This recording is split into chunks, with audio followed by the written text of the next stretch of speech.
Hello and welcome to Fresh Perspectives. My name is Gail, and my guests today are a couple of ladies from Lilydale. Their names are Cara and Margaret Ferris, and they're here to talk about women's suffrage. Thank you, Cara, and thank you, Margaret, for coming on today. So, always my pleasure, Gail. okay, I'm going to let you two start off because you're the ones that know what we're doing. Well, it's my pleasure to reintroduce myself. In 2020, Oh, you know what? I am Cara. I forgot to mention about Celeste Elliott was going to be on also. But something came up with her and she wasn't able to make it. But well, and we're portrayers, we're reenactors. And part of what we do is we portray significant women in the history of not only Lilydale, Chautauqua County, New York State, and the world in general. Now, Margaret portrays the Reverend Dr. Anna Howard Shaw. Can you imagine how in the 1800s it would have been so difficult for the Reverend Anna Howard Shaw to even be a reverend, let alone a physician too? I portray Marion H. Skidmore. And at some point I'll tell you a little bit more about who I am. But let it be said that when Lilydale was a new fledgling camp, I put books out on my lawn to encourage literacy and free thinking, and thus began our first library. Celeste Elliott, who is our missing person today, Celeste portrays Abigail Pettingill, who some of you know was the person who named both our Leland Hotel and our Leland Forest after her granddaughter, whose name was Leland. Oh. So Abby Gill was a very influential woman, both in our area and in the women's suffrage movement. As many women before us and many women who will come after us, we are not looking for miracles, only equality for women. And as I say that, I would gently remind, as Cara Seekings, that in New York State, women make 88 cents on a dollar that a man makes today in 2020 in New York State. So that, enough serious stuff. Let's talk about cool stuff. Anna Howard Shaw has the most fabulous Herstory Tour to tell us about, and the celebration that will happen this summer. 100 years we have had the right to vote. And by the way, as Marion Skidmore, just like my friend Susan B. Anthony and my friend Elizabeth Cady Stanton, we didn't live long enough to vote. All of us were gone before 1920. So with that note, my friend, the distinguished Reverend Dr. Anna Howard Shaw. Well, good morning to all of you.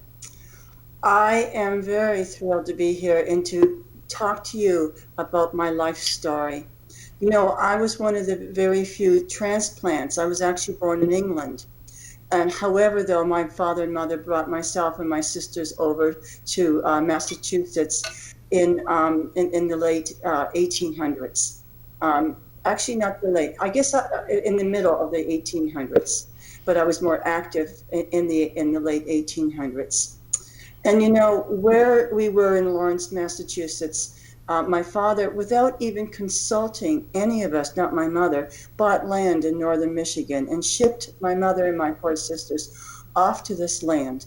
There was nothing there. There was the nearest post office was 40 miles away. The nearest railroad was 100 miles away. We were just dumped there. and we had no resources. We had to work the land. This was actually before the Civil War. And we were hungry and tired and cut off from civilization. From that time as a young girl, I felt I had no rights as a woman. And why was that? Why would my father do that without any, he did not write to us, he did not send us any money. Of course, we thought that he had another family way back in Boston, in the Boston area, in Lawrence, Massachusetts, but we won't talk about that right now. So now I had to get an education. I was a very clever girl, and the people around us didn't notice that I was clever. And so I was able to get a teaching degree at age 15, and I taught in a one-room schoolroom. But that really wasn't enough. My voice had to be heard. So I went to, I won a scholarship to go to Boston Theological School, and I graduated from there in 1886. And I became one of the first Methodist ministers in the United States. And that was a very great thing. And my platform, by the way, was temperance. I had decided after watching society that that was one of the greatest grievances of our world was the problems with alcoholism and in families. And women had no rights. Basically, they were owned, and the children had no rights. So I became a minister at the Boston Theological School. But then that still wasn't enough for me. I was a very precocious person, and I really wanted to serve and make a difference in the world. So I went to the Boston Theological School and graduated as a doctor. And from that education, I became very interested in the women's rights movement. And that's where I met up in Lilydale with, going back to Marion Skidmore and Susan B. Anthony. Because of my education, they were able to use me very much to help write some of the literature, and help also. One of the other things I did, do you remember, Marion, that we had different groups all over the United States, all of them suffrage groups, but there wasn't any unity. And one of my platforms was to bring that American suffrage movement together as a national unit, as one, so we spoke as one voice. Do you remember that you and I spoke about that, Marion, and the importance of that? The unity of women, just as it was in our time, Anna, unfortunately it remains in Gail's time now. It is women who defeated the Equal Rights Amendment. There is a Pogo cartoon that was out there for years. Pogo says to his friend, "I have met the enemy, and it is us." Mm-hmm. So yes, certainly women like Anna Howard Shaw and women like Marion Skidmore. Now, I came from a much different background than Miss Shaw. And actually, I had nothing to complain about. Thomas Skidmore was not a drunk. Many, many women of the time, however, were afflicted with drunks for husbands. Yes, yes. Failed to I support avoided that, Mary. Do you remember? I avoided that whole problem. I just simply never got married. And you were the smart one. I picked carefully. I picked very carefully because you do remember, Anna, that when Thomas got ill, I finished his term as president of Lilydale Assembly because Thomas was too ill. But I was so blessed because Thomas would have never dared gotten my way. He'd have been afraid I'd have run him over. Yes. Because I could be somewhat bossy and dynamic. I prefer to think of it as dynamic. When I invited people to speak at Lilydale, it always cost them, although we paid a little honorarium, but it cost them an autographed copy of their book for my library, which is why the Marion H. Skidmore Library is the greatest spiritualist resource library in the world. such, we are so proud of our private collection that our original documents, it's just, we have a very fine librarian, and much of our work, by the way, is online and accessible to those who have an interest in scholarly events, not just about women's rights, but about spiritualism in general. So we want to say that you can get these materials online. But yes, Thomas Skidmore, he was a very sweet man, was he not, though? I always thought he was very polite and very sweet. And we were lucky that Well, they in every supported inch, the gentleman. Every inch, gentleman. Yes. Gentle, and I'll say that two ways, Marion, gentleman and a gentleman. Do you understand? With a small g and a capital G.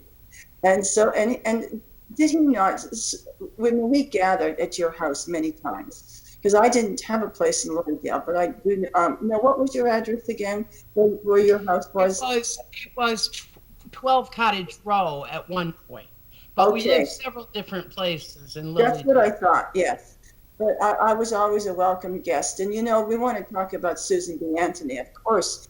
She was in this, and we must always also talk about Elizabeth Cady Stanton and Abigail Pettengill. We were a dynamic group of women who came together with common cause, and that is to get the right to vote. And we wanted to do it, by the way, this is so important, Marion, because I do know that you're always against military militancy. It was to be done, shall we say, by our intellect, by education, by writing the amendment in such a way that we can do it peacefully. And we do remember that Susan was a Quaker, and that's what brought me in. Also, that I was a very gentle person in that sense, that I believe in peaceful demonstrations. Not like our sisters in England, by the way. I watched our suffragettes in England, and they were marching much more militant, energy than what we were here in Lilydale. We really thought we could do this peacefully. We really had it much better than many of our other American sisters too.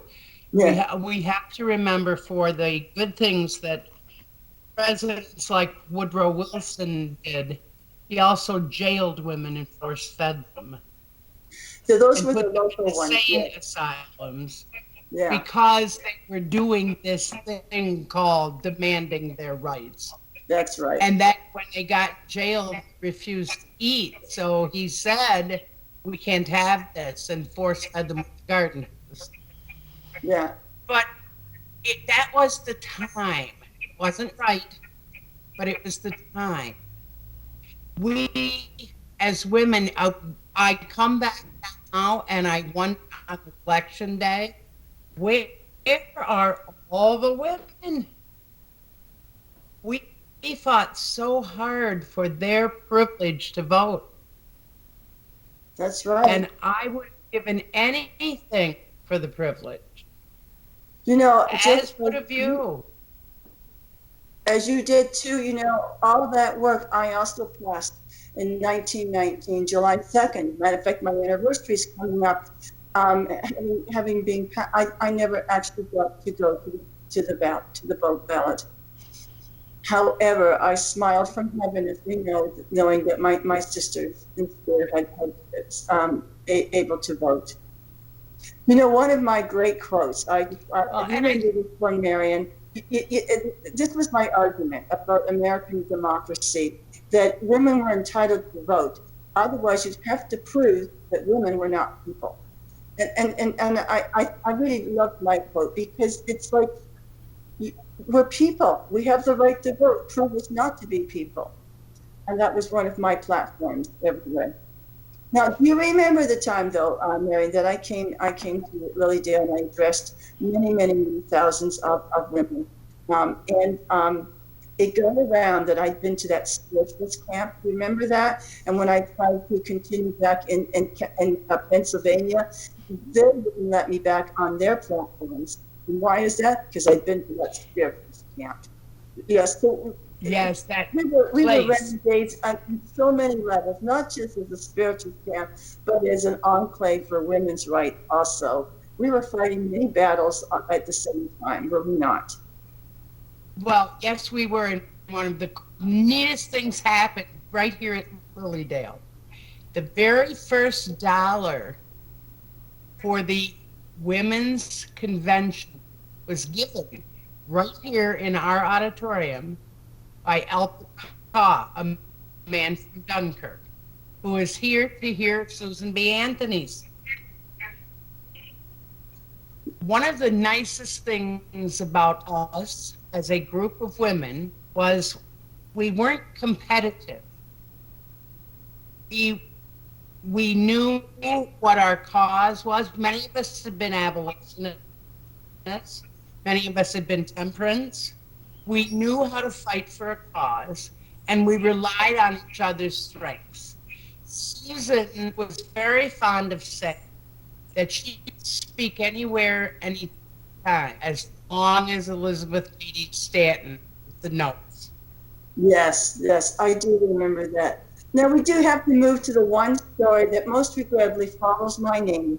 You know, I was to be the first woman speaker on the platform of Lilydale. And by the way, we do historically hold that Lilydale allowed women on their platform to speak before any other place, at least in New York State. And we were sorting. I was to get the train. I was on my way to Lilydale, and I missed the train. And I don't think I'll ever live that down, Marion. That was such a disappointment that day to not be the first woman speaker. But Elizabeth Lowell Watson took my place, and that allowed her, as you said, we were equal. That allowed her to step up and be in the limelight. And so, in the end, that brought her very strongly into the fold of women. And when you did make it, you were well received and well respected. Yes, yes. And you and I do believe that were you not? I stayed at your house many times. Yes, you did. And that was always a great friendship. And with Susan B., we always have to talk about Susan B. Anthony.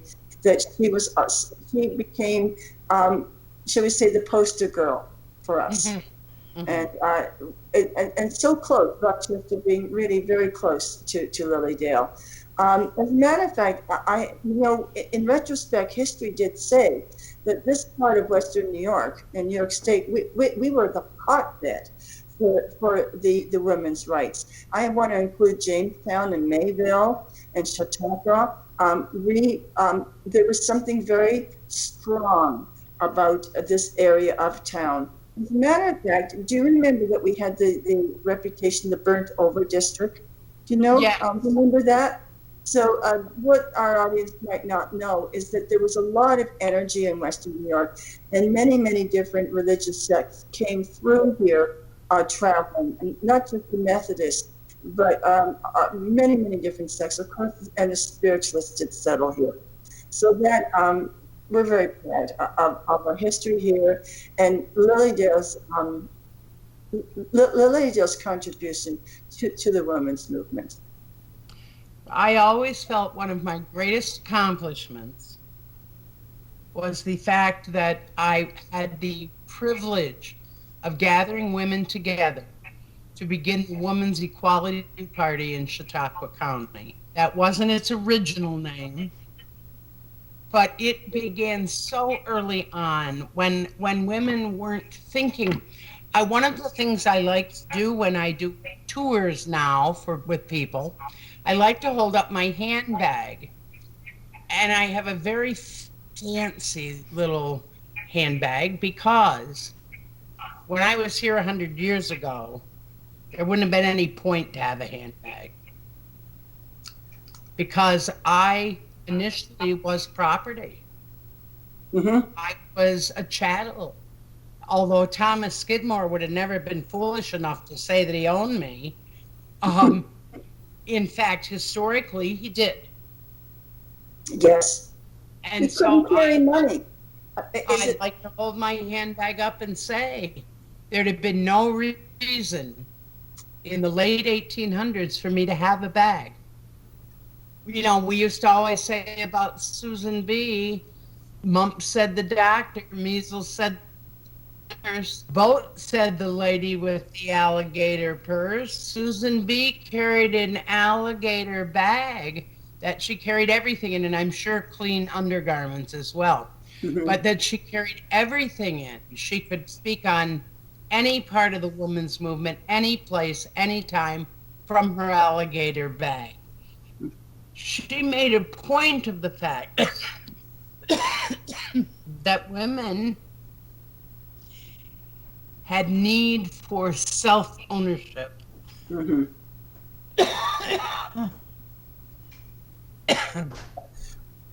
All right, Marion, yes. You know, the winters here, I do have to say, they were very challenging. The snow in Western New York was very much. So yes, I hear your little cough, and you just come back from the winter tour, I believe. That or Marion needs to quit smoking cigars, and since she doesn't And you know, I'll give Marion a chance here. You know, the other platform that we were very interested in was the education of our young people. And so we have the Andrew Jackson Davis Lyceum building. That was the children's program that was very, very strong every summer. And as a matter of fact, the children would march down to the auditorium to join in the services with the adults every Friday. And that was an important event that we made sure our children, especially our girls, were educated in something beyond just sewing. We wanted them to learn to read. We wanted them to go to school.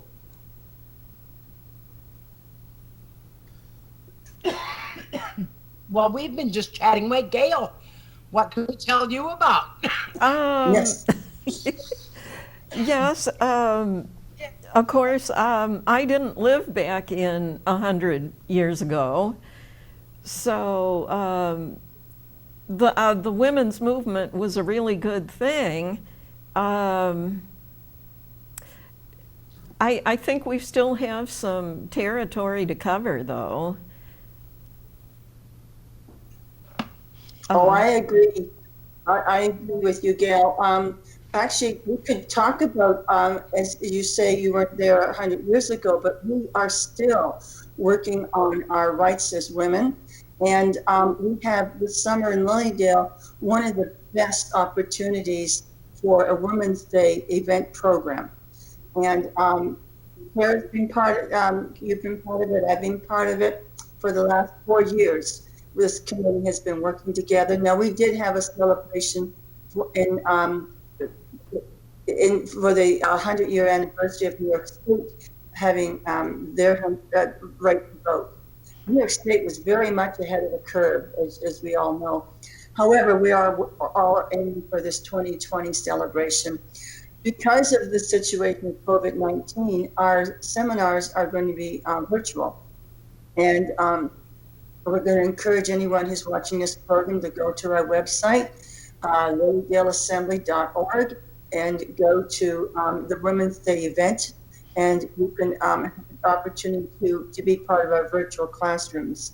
Some of the titles that we have is our title of the series is called From Suffrage into the Future, Diverse Perspective.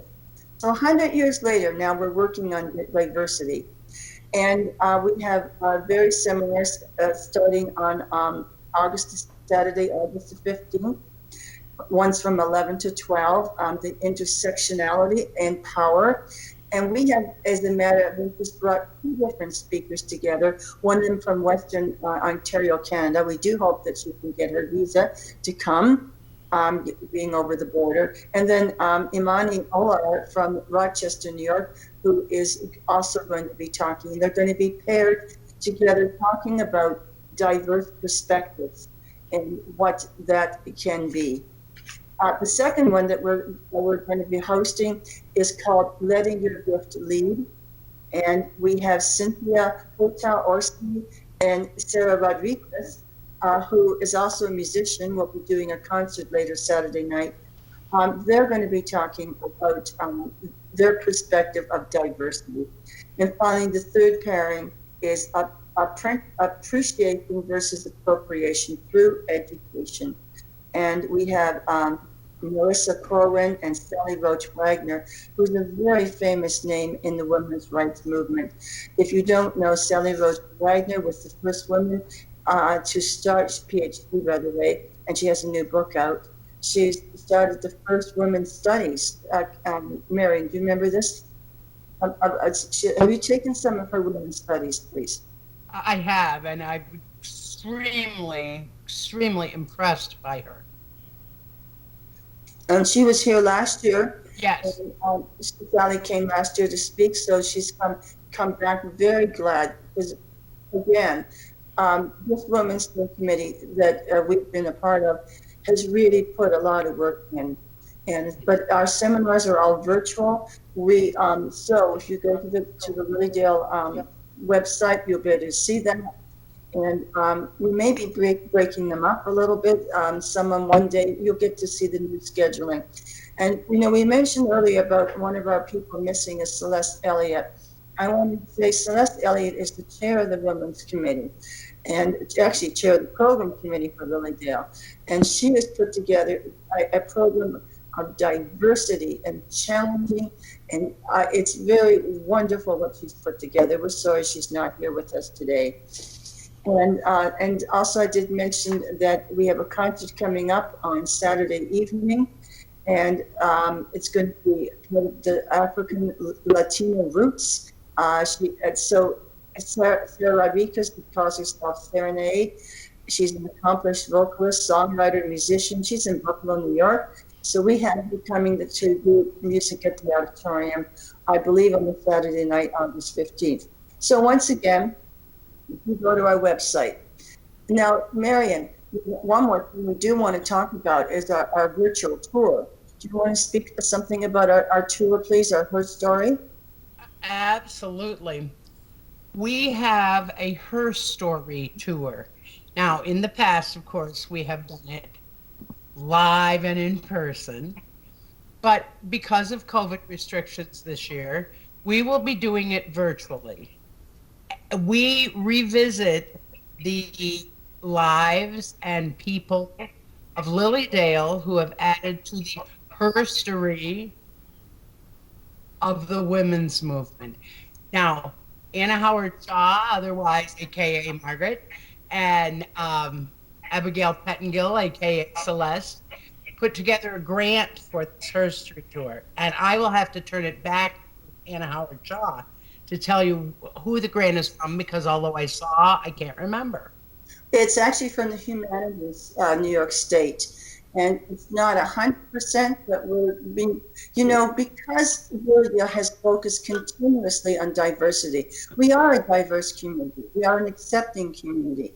And because of that, the humanities people, we just had an interview, by the way, the other day, and they're very impressed with our panel of people or speakers who are coming, our approach to women's. We're not just doing history and giving you a history lesson, although we love to do that, of course. It's very important to us, our history.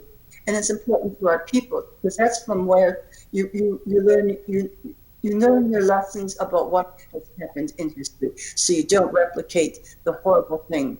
You understand the social movement. But however, the Humanities New York people are very impressed with our program, and I do believe that the grant will be forthcoming. We'll know by the end of June for 100% positivity, or maybe the first week of July. And this grant is that helps offset the cost of bringing in our speakers that are coming from different places. Not just Buffalo, Rochester, but Sally Roach Wagner comes from quite a distance also. So, and our Herstory will be an hour and a half. We walk around to different destinations throughout Lilydale. We have an octagon building. There's very few octagon buildings left here in New York State. We have our historic auditorium that is as it was always built. You can walk in there, and that is the original auditorium. We have a Maplewood Hotel. We have an assembly hall that is historic. It features line up our wall of many famous spiritualists, including women's rights. We have a wonderful museum that is beautiful. So all of this is part of the virtual, be part of the virtual tour with our various characters standing at different destinations. And Elizabeth Cady Stanton will be standing beside her house. It's now called the Angel House. She will be coming onto her own front porch in character, we think, and portraying herself. And And I'll be delighted to greet you. Where will you at be? my library. Okay. Yeah, the ritual steps. I know this is a little bit off the topic here. We'll get back to it, but real quick, because of COVID-19, the Tibetan monks probably will not be coming to do their mandalas this year, will they? Actually, they were very fortunate that they have agreed to come next year in 2021. So that is true that they are not coming this year. And we're very grateful that they're all ready to come back for 2021 because they usually are what we call opening season, opening day, and the opening weekend rather. And it's very special to have the monks on their property in the building of the mandalas. So, Gail, thank you for bringing up the point. Our workshops are all virtual. So, you have mentioned the website, lilydalasimm.org. You can do all of our workshops online, and they are all virtual. We do have a limited opening. Did you want to talk about that, Marion? How we're doing this summer? Oh, we are open, but we are not open. We were, of course, interested in safeguarding public and our own residents and our many speakers, yes. So we've made some decisions that we open the assembly on a very limited basis. We will do what we can to control the number of people who come to the gate. The gate is posted, no mask, no admission. And actually we have some disposable masks there that are for sale for people. But we realize we don't wear masks to protect ourselves. We wear them to protect you and your loved ones, just as you wear yours to protect me and mine. Yes. So they will maintain 6 to 10 feet distance. We have lots of acres here, so that makes it pretty easy to do that. We know how many people, for example, be on our beach, and we will still at this point reduce that by half, so that we're within the guidelines. Stores and businesses are open, but again, we ask you to respect their mask regulations. We ask you to maintain social distance, to not be annoyed when someone says there's already 10 people in here, you'll have to wait a minute, that kind of thing. But we felt that for the safety of everyone and really truly the convenience of everyone, that we would move everything of workshop online. So it's there, it's available. You don't have to leave home. I don't care if you have your jammy bottoms on when I'm teaching. We hope that we realize that folks see Lucedale as a place of comfort and hope and healing. We would hope people would continue to see it that way. We'll put online whatever we possibly can. Look for us on Zoom. We certainly will. Those people who register for classes will see that your Zoom link comes out to you in plenty of time, so you can get all settled and have your favorite beverage and your snackies and whatever. And we encourage you to look toward, this is the time to grow. I had a lovely experience, and I'm sorry I'm kind of usurping here, but I really want to share this with you. I found this early on in the COVID situation. And this is a little chart that says, what do you want to be during COVID-19? And it goes on to talk about the fear zone. That's the dark blue. The lighter blue is the learning zone. And the really light blue is the growth zone. I like to think that growth zone, we are looking at, I think of others and see how to help them. I make my talents available. I look for ways to adapt. I thank and appreciate others. I live in the present and focus on the future. So this is a great time to get involved in that spiritual, emotional, and again, we don't do it, and Gail, you've heard me gap on this forever, psyche, soma, soul. We don't exist without all three components of that triune being. We are body, we are mind, and we are spirit. So bringing those things together, this is a great time to go online, book yourself a class or six on lilydaleassembly.org. Find things that interest you. I was leafing through the other day. There are a ton of things I'd like to take. Now, folks, you know I've lived on the grounds 15 years. Have been around probably 10 before that. And there are things, offerings this summer that excite me. Yes. And I think right now, in our time of turmoil, we need things that excite us. We need that hope, that light at that end of that tunnel. You know, join us for Women's Day in August. Celebrate the whole thing with us. Online, do what you can. Join what you be part of. Lilydale Assembly has decided to approach this turmoil with love and not to act out of fear. Cara, that is so beautiful how you said that. If I may chime in with that as part of the healing, we are offering outdoor services. The mediums are, now we do, we have some of our times. So just to be very specific, we have a 1 o'clock and a 4 o'clock service that will be down at what we call our stump.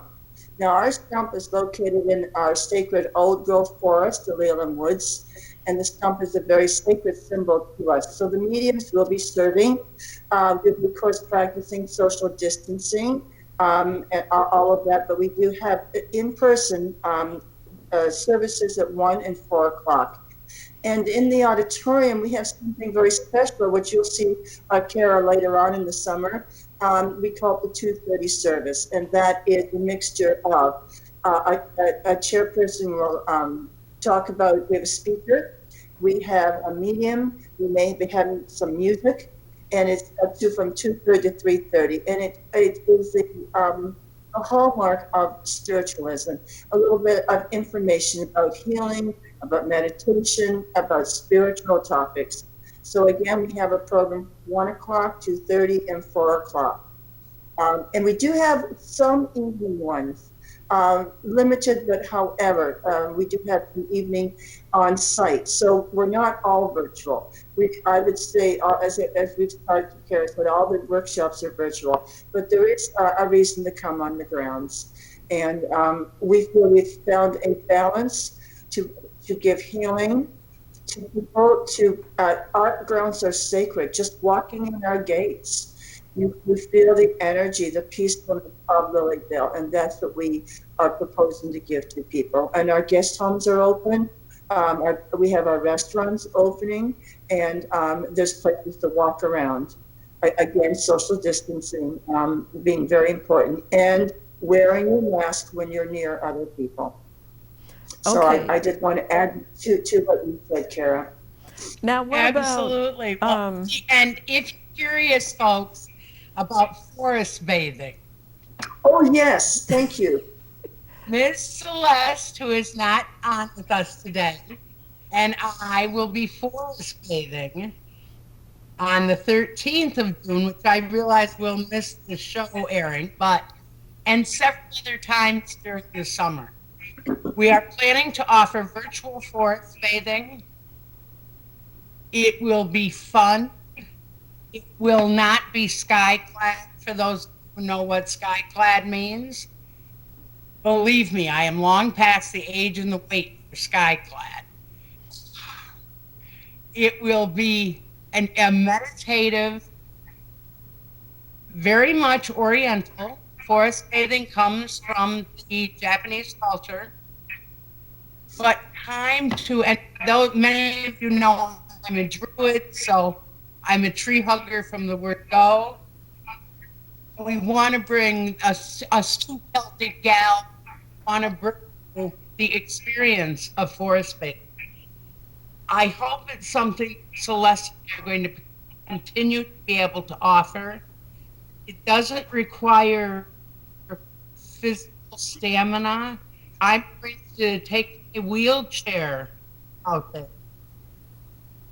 So, you know, it's something you can heal nature with. And we need that healing right now. Yes, we do. And you know, did we mention the fact that we do have a 10:30 morning? There was two things we didn't mention. We do have an 8:30 meditation that will be online every morning. So for those who are learning to meditate, that's being conducted each morning at 8:30 in the morning. Again, going to the website, you can sign up for that. And also we have our healing service from 10:30 to 11:30 that is also virtual. And you can go online to that and experience some words about healing, which is so necessary at this time. And also they're taking names for those who need absentee healings into them. So that's one more thing to be looking at on our website. There's Cara with her mask on. Just a reminder. Oh, that's a kitty cat No mask. mask, no admission. Now,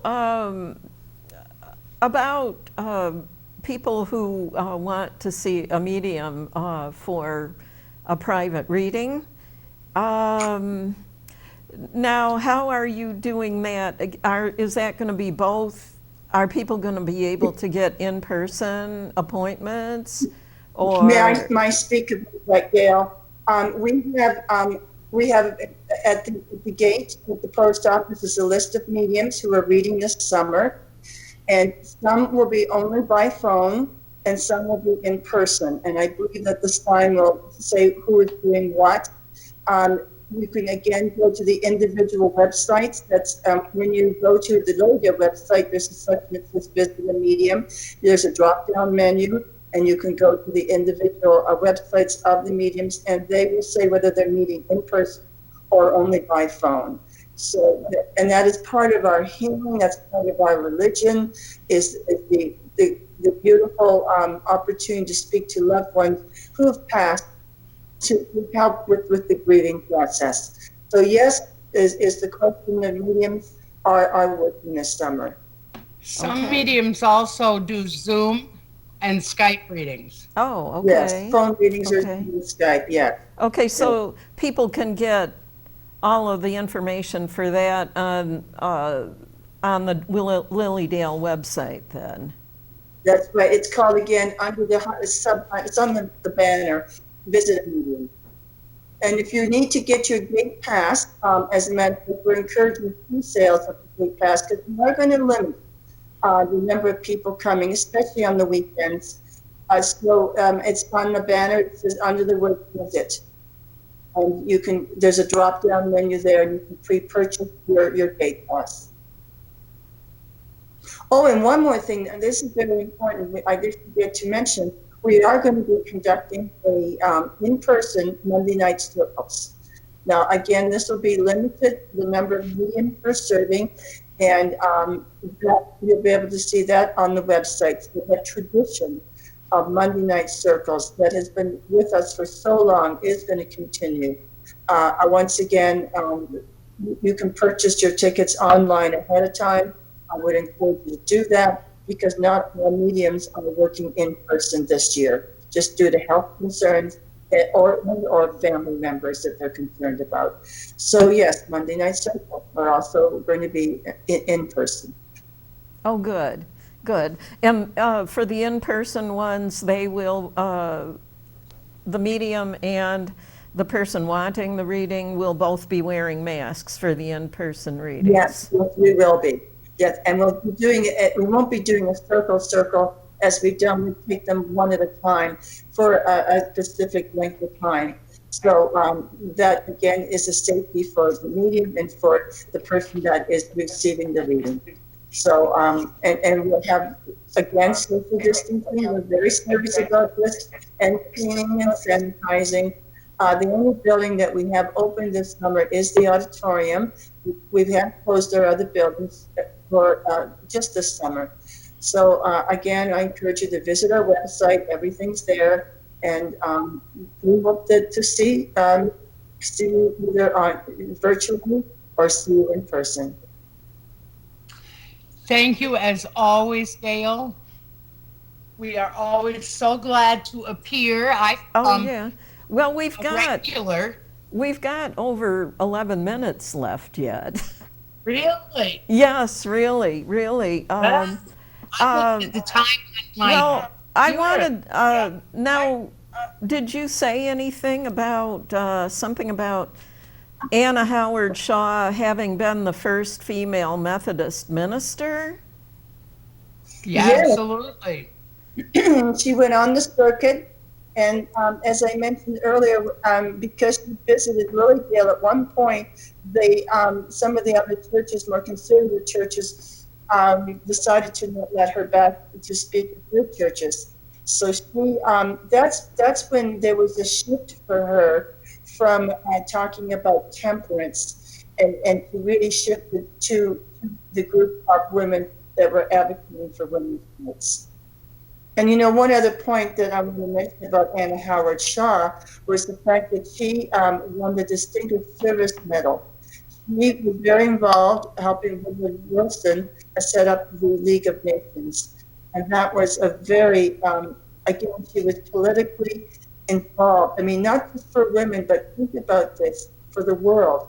After the war, the League of Nations, which eventually became renamed. It was originally the League of Nations under Woodrow Wilson.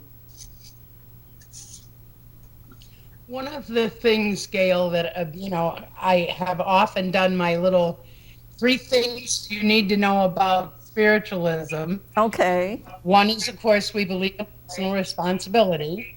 Secondly, we believe that God is all there is. And thirdly, we believe that communication is available through all planes of existence. Someone who loves us does not stop loving us because they have the physical change of death. Death is merely a physical change. Spiritually, you are the same spiritual being you have always been and always will be. So when we think in those terms, we look toward, and I think this is what has attracted women to spiritualism for so many years, is that we look toward leaving things better than we set our feet down to. We tend to be women who, although many are quiet, intellectual women, that certainly doesn't cover me, but many are. But even so, we've been women over the course of Lilydale and his spiritualism, women who are not afraid to stand up and say, this is what I believe, right, wrong, indifferent. This is what I believe. I believe that all people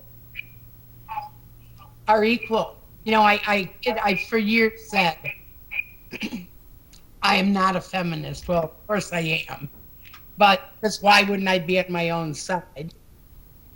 But the other piece of that is really most of the early women in Lilydale, and now too, are peopleless. They believe that each person has the right to whatever they put skin in the game for and try to accomplish. You know, the key is the spiritualists we believe you got to put that skin in the game. You got to do whatever it takes to get it accomplished. And I know that's been a hard thing for people, particularly for folks. You know, I wouldn't tell you, I change, but change is hard for people. But spiritualists tend to say, okay, yes, it is. But here's the benefits. And that's one of the cool things for us about putting this kind of energy into a community like Lilydale is that we are free thinkers. I may not like your opinion, but you know what? I don't have to. But I have to give you the right to have it and express it. Well, have you ever read anything by a man named, oh, phooey, his name's not popping into my head, but he wrote a book called Reclaiming Our Health. And in the early part of the book, he was talking about back in the days when women who were considered witches were burned at the stake and so forth. And he really got into the history of it, and he was talking about the things that they would do to try to prove that a woman was a witch. And there was a certain type of man, and this would be how the person earned his living. And you've heard of men who are referred to as pricks. Well, it seems that it was some sort of a needle that they had invented back in those days where it would fold in on itself. And it was to prove that if a woman was a witch, that she wouldn't bleed. But it wasn't anything that would actually cause an injury, but what it is, it would look like the point went into the person. And so they would because you couldn't see the point and it looked like it went in, but the woman wouldn't bleed. So supposedly that's how they proved that somebody was a witch a lot of the times. And but anyway, getting back to this comes, you made me think of it because you mentioned women like those of you at Lilydale being free thinkers. And he referred to women who were free thinkers were the ones that were most likely to be accused of being witches. So have you heard of this? We often see that many of those women, Gail, were healers. They were women who used herbs, who made tinctures, who brewed soups, those kind of things for nourishment for people. That was difficult for people to understand. You know, for example, a woman in labor in that time might have been given a little willow bark to help with labor pain. But think of how misunderstood that would be by a culture that really was fairly ignorant about those kind of things. So, and of course, I think human beings, we are nervous about what we don't know. And I think that's part too. One of the things I've been real interested over the years in diversity, because as a nurse, I have had the opportunity to take care of many, many, many patients from many backgrounds. And I'd like to tell you, I've always done it perfectly. Of course, that's not true. But one of the things I have found when you look at the sensitivities of people, if they can just sit down and have a conversation, it's amazing how often it comes up, geez, we're not so different, you and I. Right, right. And I think that's a helpful thing too. We need to look at each other. I often, when I end prayers and things, I will often wish people peace today and every day for the rest of their lives. But I also wish people will extend a hand to the different, because we most often turn our head away instead of extending a hand and saying, you know what, I don't know who you are, but boy, I'd like to, because I've got something to teach me. And that's what being a free thinker to me Right, right. is, the fact that I can learn from everybody. Sometimes I can say, you know what, I'm wrong. Nowadays, Go ahead, if you're a free thinker, you're referred to as open-minded now. So, yeah, well, I've also been referred to as having holes in my head, Gail, but I didn't have to bring that up, you know. yeah. Well, you know, I'm glad I had the opportunity to meet you today, Margaret, and I hope that we'll get to meet in person someday. Is there any last thing you would like to say during this last minute? I just want to give my blessings to everyone who's watching, to you and your family, to be safe and healthy during this time. Okay, thank you. Well, thank you so much for participating in today's episode. And the same to you, Cara. Thank you so much As always, for participating. Gail, the goddess in me recognizes the goddess in you. And the goddess in me recognizes the goddess in you, and the goddess in me recognizes the goddess in you, Margaret. And Thank you, Gail. oh, you're welcome. May we always know and work from love. Yes. Right, always. right. Okay, well, we have come to the end of another episode of Fresh Perspectives. And I will see the rest of you in the viewing audience on the next episode in a couple of weeks.